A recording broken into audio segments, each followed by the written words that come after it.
ఆశ అనే పట్టుదారాన్ని వడుకడం.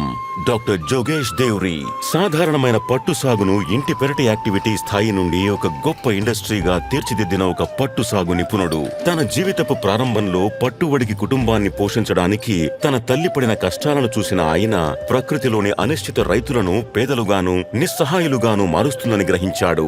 చిన్నప్పటి నుండి మా అమ్మ ఎరిపట్టు పురుగులను పెంచడం చూశాను. అప్పటి నుండి నాకు దానిపై ఆసక్తి పెరిగింది. నాకు ఎప్పుడైనా అవకాశం లభిస్తుందని అనుకునేవాడిని. ఈ రంగంలో నేను ఏదైనా అర్థవంతమైన పని చేయడానికి ప్రయత్నిస్తాను. ఆయన దీన్ని దశల వారీగా పరిష్కరించాలని నిశ్చయించుకుని దృఢమైన నమ్మకంతో అధిక దిగుబడినిచ్చే ఎరి పట్టు పురుగును ప్రోత్సహించారు. కానీ ఒక అడ్డంకి మాత్రం మిగిలే ఉంది. దాని మేతగా ఉపయోగపడే కేసురు మరియు ఆముదం ఆకుల లభ్యతలో ఉండే కాలానుగుణ మార్పులు ఆకు కొరతైనప్పుడు రైతులు తమ ఆదాయాన్ని కోల్పోయేవారు. డాక్టర్ దేవ్రీ రంగంలోకి దిగి ఏడాది పొడవునా ఉత్పత్తిని నిర్ధారిస్తూ బదులుగా టాపియోకా ఆకులను ప్రవేశపెట్టారు. ఆయన ప్రాథమిక వ్యవసాయం దగ్గర ఆగిపోలేదు.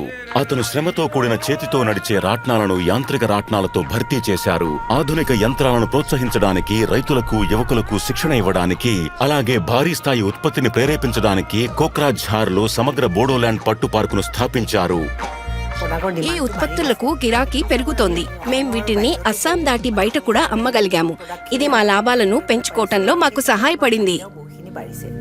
దీనితో పాటు పట్టుగూడు నుండి చివరి ప్రింటెడ్ ఫ్యాబ్రిక్ వరకు ప్రతి దాన్ని ఒకే గొడుగు కిందకు తీసుకురావడంలో ఆయన ఒంటి చేత్తో విజయం సాధించారు.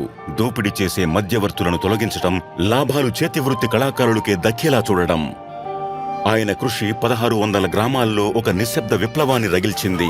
మహిళలను ప్రధాన నిర్ణయాధికారులుగాను, ఫైనాన్షియల్ లీడర్లుగాను శక్తివంతం చేసింది. మన సమాజంలో ఈ పనిని ఎక్కువగా పేదవర్గం వారు చేస్తారు. కానీ మనం విద్యావంతుల వర్గాన్ని కూడా ఇందులో చేర్చాలి. భారత ప్రభుత్వం కూడా ఒక చొరవ తీసుకుంది. 2047 నాటికి చైనాను అధిగమించి పట్టు ఉత్పత్తిలో అగ్రగామిగా నిలవాలి అని లక్ష్యంగా పెట్టుకున్నాము. ఆయన సంప్రదాయ మూగా సిల్క్ ను మరువలేదు. మానస్ జాతీయ పార్క్ సమీపంలో ఒక వన్య మూగా సంరక్షణ కేంద్రాన్ని ఏర్పాటు చేయడం ద్వారా వారసత్వం, ప్రకృతి రెండూ కలిసి వర్ధిల్లగలవని నిరూపించారు. నేను స్పష్టంగా చెబుతున్నాను, రేపు ఒకవేళ మోగా కనుమరుగైపోతే మనం ఆర్థికంగా నష్టపోవడమే కాదు, మోగా లేకపోతే బీహు కూడా లేదు. ఈ విషయాన్ని ఆ దృక్పథంతోనే చూస్తాను.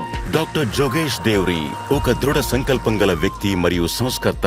కేవలం ఒక కళను పరిరక్షించడమే కాకుండా అస్సామీ పట్టు ఒక ప్రపంచ సంపదగా నిలిచి ఉండేలా చేస్తూ రాబోయే తరానికి పట్టును ఒక లాభదాయకమైన మార్గంగా మార్చారు. ఎరి మన భవిష్యత్తు, మోగా మన ఆశ, మల్బరీ మన పరిధి.